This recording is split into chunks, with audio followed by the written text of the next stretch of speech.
Hi guys, welcome back to my channel. It's been a minute since I posted. Today I've got a pretty big announcement. I'm going to be doing a raid series. There's going to be two parts to this video. There's going to be one which I'm going to talk about this series that I'm doing, and then two, I'm going to be doing a riftraids tier list. So I think it's important to share with people, kind of who I think the best characters are for riftraids, because in my opinion, it's the best and kind of the only valuable content that Disney Mirrorverse has at the moment. And so I just felt it was kind of apt to do this tier list.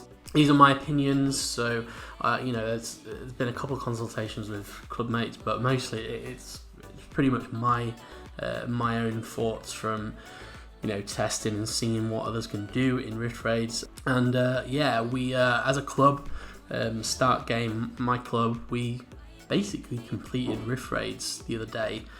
We actually got to tier 30 and cleared tier 30, so the proof is that we got to the tier 30 gatekeeper and cleared it. So yeah, I feel like we can share some valuable insights in terms of which characters are awesome, and then it gives some context behind the series that I'm doing. Why I value some characters so highly. You'll see them in this raid series, getting some use out of them. But back to my original point, I'm going to be doing a raid series. What this means is I've been basically recording lots of bits of footage for the last couple of months, and yeah, I decided I wanted to share the footage and and help clubs and help people direct their farming focus, and also show what some of these characters can do at these max levels. So it's also going to have footage from my club mates as well, so it's going to be kind of a Start Game sort of collective in terms of these battles. But the plan is I'm going to be kind of doing a minion battle attached to a sentinel every day during the week, and then on the weekends I'm going to be showing the sentinel battle. It'll be like a full walkthrough really, with a bit of a voiceover and commentary on it. And also I'm thinking of doing some commentary to some of the minion battles. The idea is that it gives you kind of some context behind what I'm doing, or what club mates were doing in this particular battle, to help you clear that node.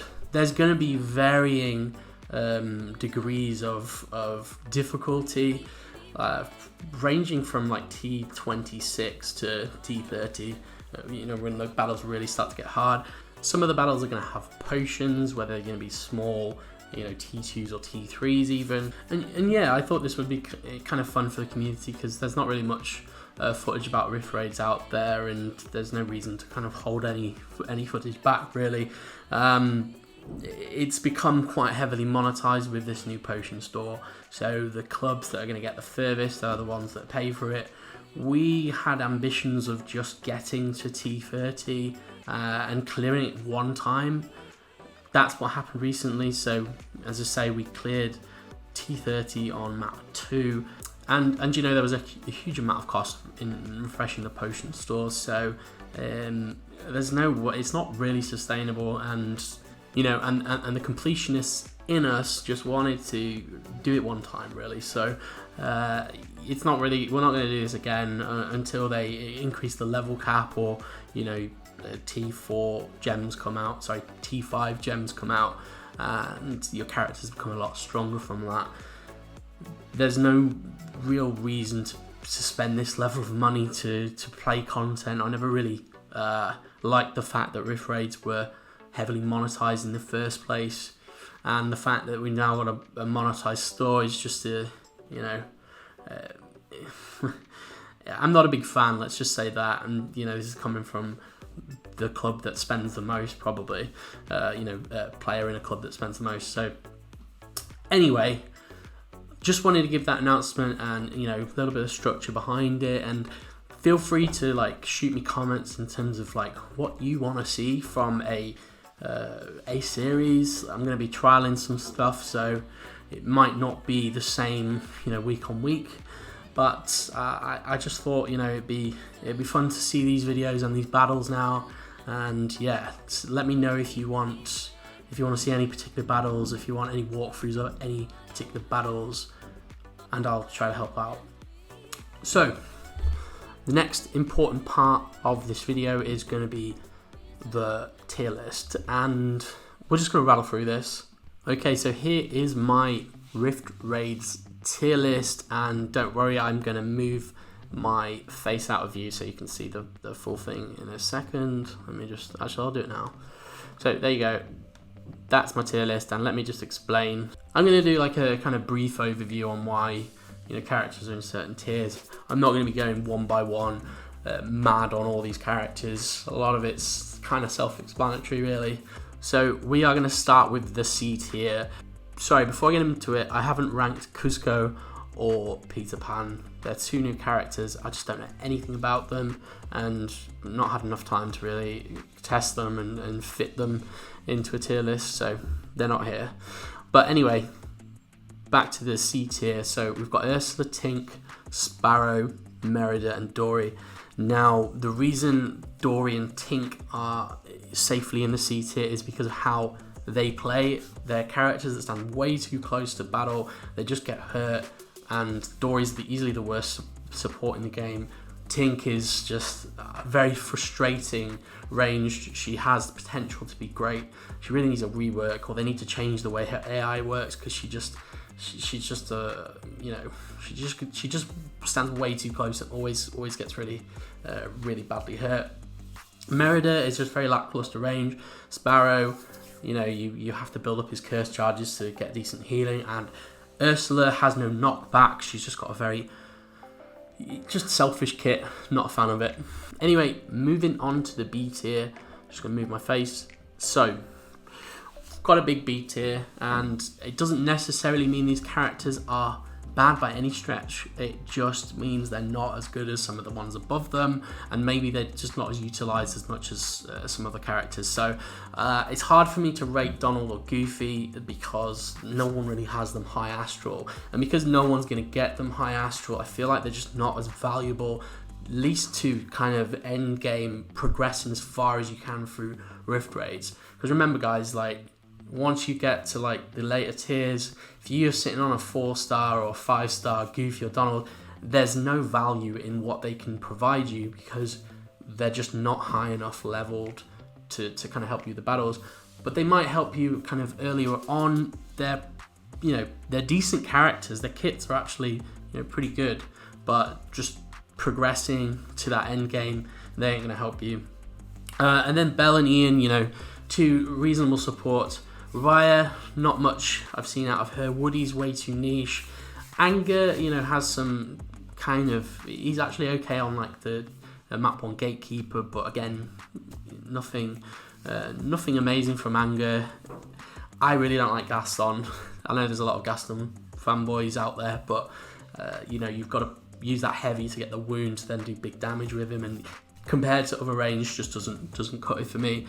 Hook, he had recently had a rework, and I can tell you from at least an endgame perspective, no one's using Hook on these really high levels. No one in my club uses Hook at a super high level. Rapunzel, I think is a decent character. She's got some use on Gatekeeper. She's just a little bit limited in terms of her kit. It's not as out there, and she's not able to kind of do as much as other characters. Snow White's another one with an interesting kit, but I've never really found my niche with her. Again, there's a couple of people I know that like Frank, and he's a very niche character, but you can certainly progress through all the tiers. I think there's only really one use for Frank, and that is map 2. No, was it map 2?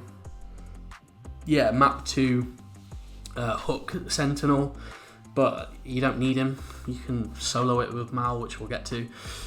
Hades and Cruella, now you could argue they could be higher because they are almost fundamental to two teams in terms of like progression. Hades is fairly important for fighting, the Hades Sentinel on map 3, and that's just because you need that extra range to stay out of the way.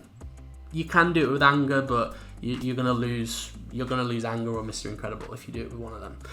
And then the same way, Cruella is so important against Mal, but just as characters, they're not as good in the sense of, like, you know, the damage for Cruella is not a lot at all, and Hades, you know, there's just way better range. Hercules, I'm actually a big fan of Hercules, but he's just not going to progress you. You know, he's very good on a Gatekeeper on map 3, isn't going to be used in important, you know, minion or sentinel battles outside of, you know, his Gatekeeper use. Aladdin, there's a lot of people like Aladdin, I don't, and I also think he doesn't have enough use in Rift Raids. That might change with map 4. You know, he has a lot of damage output, but very squishy. Kermit, I can see people here raging about this one, but I can tell you, I can be honestly truthful, that there are some people in my club that have like really high astral Kermits, and they just don't use him. He on paper he has a kit that should be amazing, but he just doesn't have that much use. Map 4 he might have a lot more use, you know, but I think he's overrated, to be honest. And then these 3 tanks are all very good tanks in a certain way. The reason they are B tier is, number one, I just haven't really enjoyed my use of Beast. I know some people in my club do use him at really, you know, kind of high levels, but he's also super high astral for them, and that's where his use comes from. Baloo would be higher, and there's an argument to put Baloo in A tier, but it's just the lack of guaranteed stun on his special, which is kind of his only problem. And Maui is just, unfortunately, like, he has a kit that can work really well, but he's so squishy, and it takes, you know, he just doesn't survive long enough. He's always going to be a kind of fodder. You just kind of want him to survive as long as possible, but he never really. He'll usually bite the dust, and you can survive without him. Now, moving on to the A tier. This is where it starts to get really interesting, and I'll explain why these characters deserve their spot here.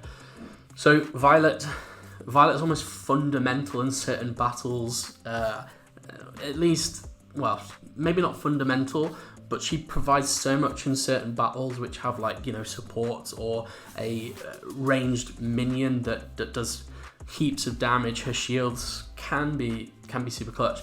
Olaf, he leaves these little what are they called, like the little icicles around on the map. If you collect them and you're using a character like Zurg, he is going to do instant freeze damage, and he just basically supercharges Zurg. So really like Olaf, he can do a lot, and you know, he's quite helpful with. I think you can use him on the Genie Sentinel, and you can use him on other spots. I think Wally as well on map 3. So Olaf does have use. Evil Queen, big fan of her. Huge amount of poison kind of damage. Huge healing. Amazing healing. And then the dizzy debuffs that she applies are super clutch. Big fan of Tiana as well, because, you know, she can also burn, she can knock back. She's a really good heal. This next one, people are going to probably freak out a little bit, but Sully deserves his spot here. There is a clubmate of mine who uses Sully, and probably would argue, you know, that he should be higher. The reason Sully is actually so useful in Rift Raids is because if characters on your team or him, I think, go below 20% health, someone can correct me on that threshold, he then gains a taunt for the rest of the match. Now what that means is that all of the, you know, enemy AI characters will come after Sully. So you can effectively you just keep your other characters out of harm's way. It's amazing to have a character that can actually taunt for the whole for the whole match. Like Simba can taunt for like, what is it, 5 seconds or something, which is really useful for, you know, building armor. But Sully has that end game, you know, ability to taunt. He also does a decent amount of damage if you've got him super high astral. So that's why Sully is in the A tier. Baymax. Now, If you use Baymax with Mini, you will see how useful he is in terms of building kind of mini armor in a similar way. He's like a poor man's Wally in that sense, but the armor field's actually pretty useful.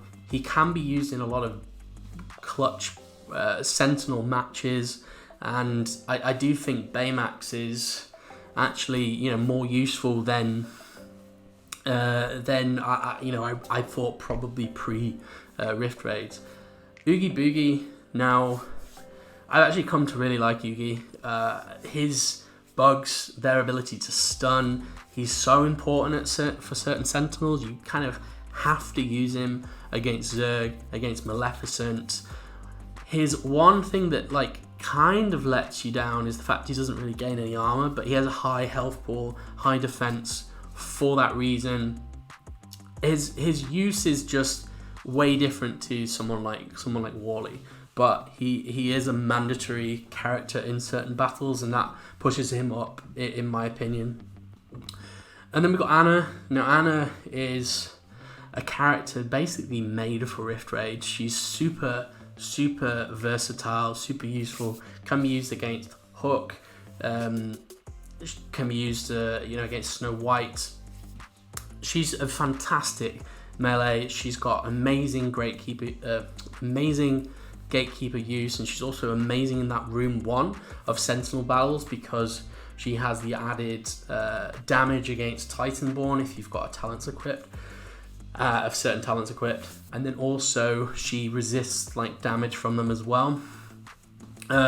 Next up, who would have thought I'd have ever placed Mulan in the A tier, but I can't ignore her. Mulan is fundamental to, in my opinion, fundamental to beating her fractured self on map 3. She actually, she gives herself armor, which is kind of huge.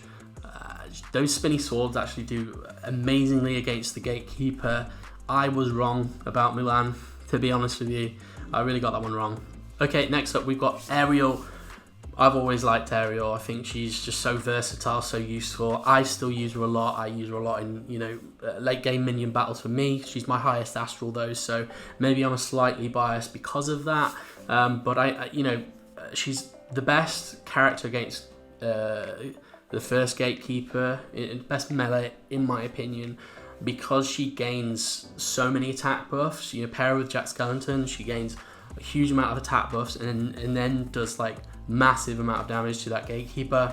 Then we've got Scar. Now Scar's just a glass cannon, but he's got so much raid use. It's kind of crazy. I can't really ignore him. I don't personally like him that much because he's almost like one hit and you're dead. So you have to be flawless in your gameplay with him. But if you can put a lot of bleeds down, put a lot of wound down, he can just rip through characters. So definitely worthy of the A tier here.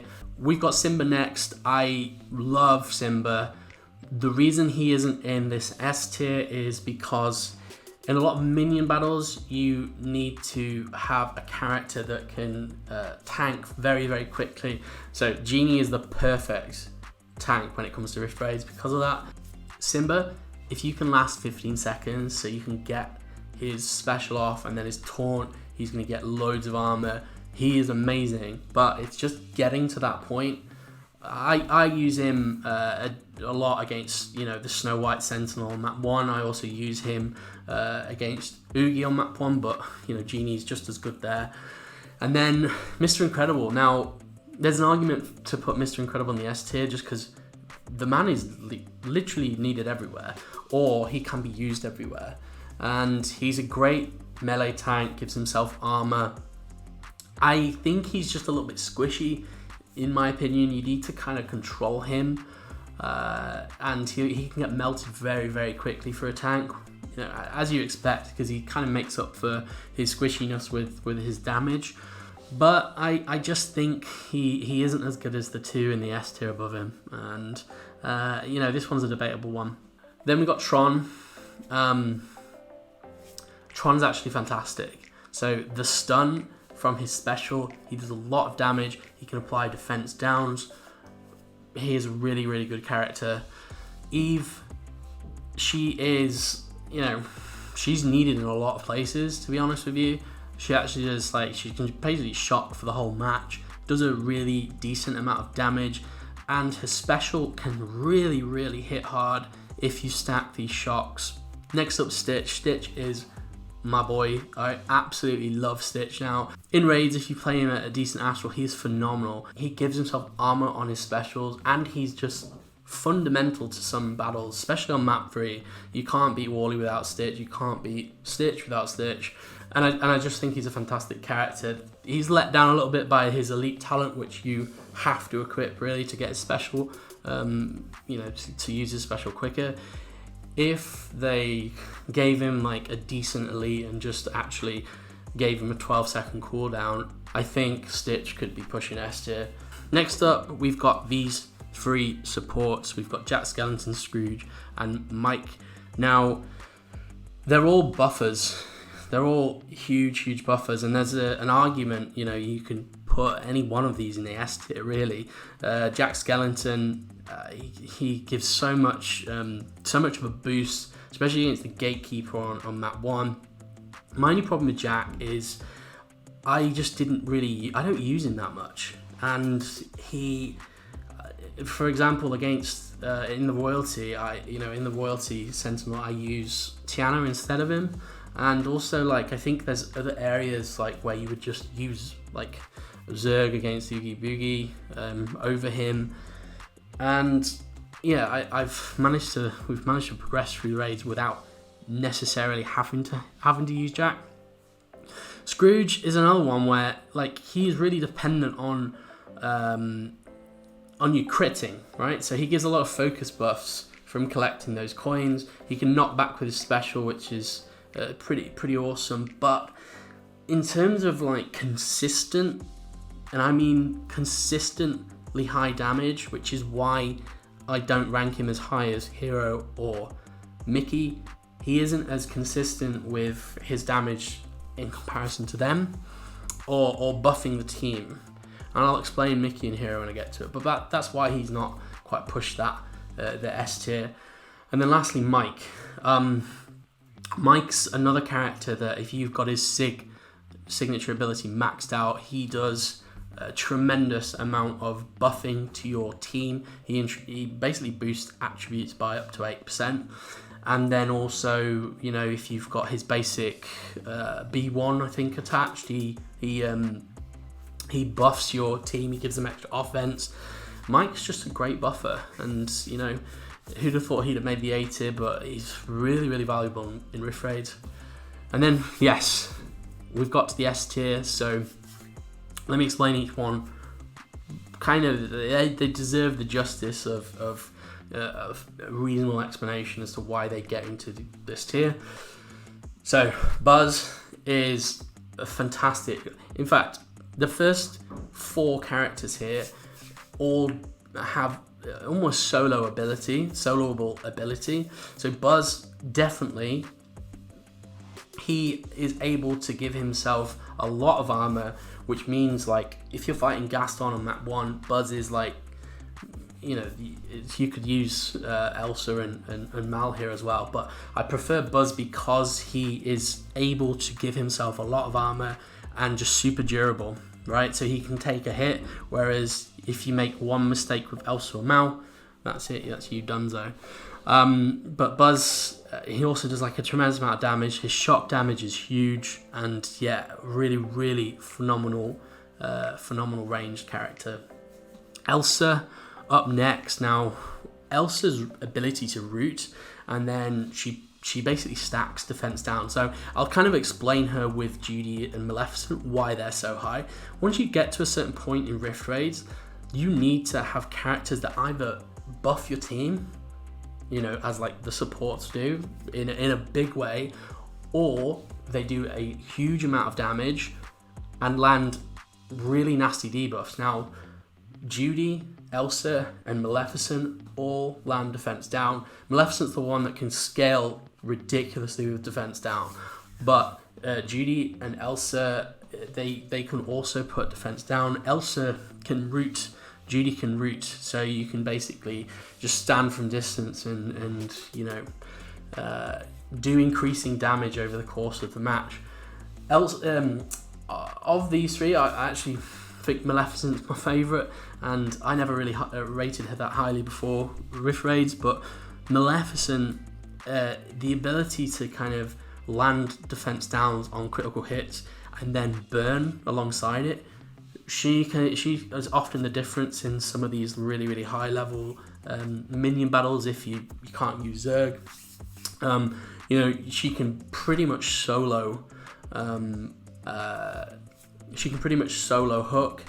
Elsa can solo Snow White. In fact, Elsa's the best character against Snow White because you can root her and you then don't get hurt by the thorns. And then Judy, Judy's similar. Helps boost your team's damage in the against Baymax, for example, on map 2. She is just a fantastic raid character. All three of them are fantastic raid characters. Now we've got Hero next.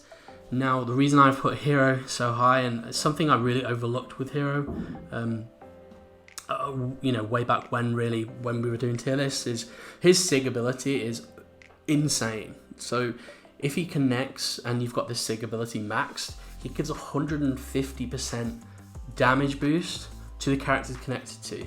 So in these later battles, and this is why he's better than Scrooge in my opinion, especially against Scrooge and Baymax, he's a clutch character. He's almost like mandatory for certain battles. Zurg, one of them, Scrooge, and Baymax. He is just so good at buffing your team. Now his healing isn't great, but honestly, trust me, he's not really there for his healing.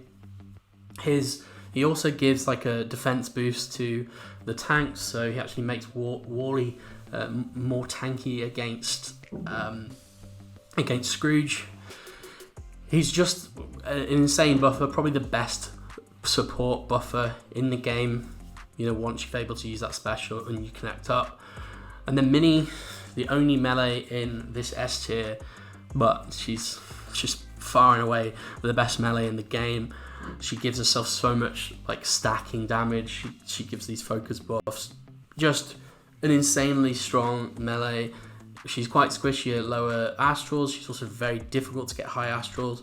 But my clubmate's got an A10 Minnie, and she's just far and away the best character, the best melee in the game, and the damage compared to other melees, it's just not even close.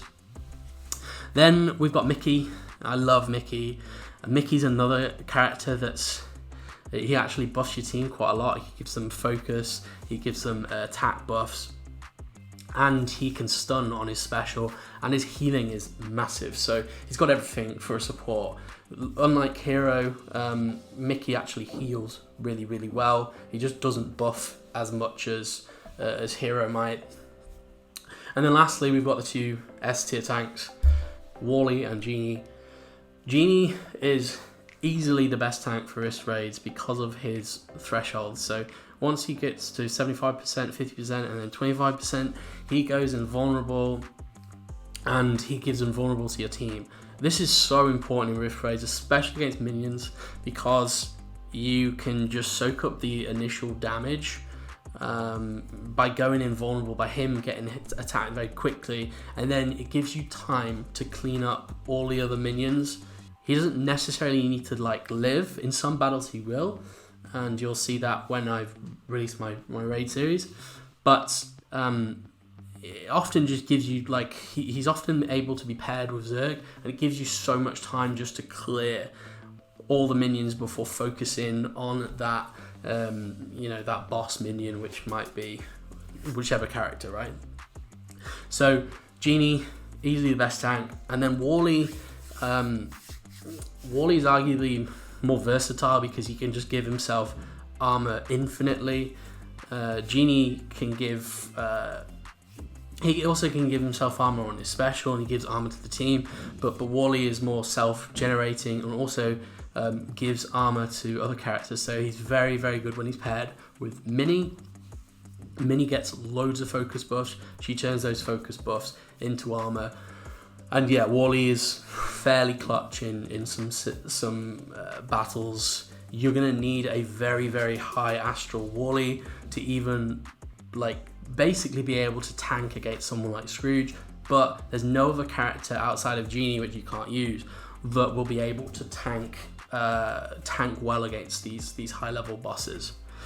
Okay, sorry, that's quite a long video now, but we've made it to the God tier, and there's just like, I couldn't put Zurg in S tier because he's just so much better than any character in this game. It's ridiculous, right? And if you're even on the fence about getting Zurg when he returns, if you want to push rift raids, if you want to kind of contribute, lead your alliance, take them into like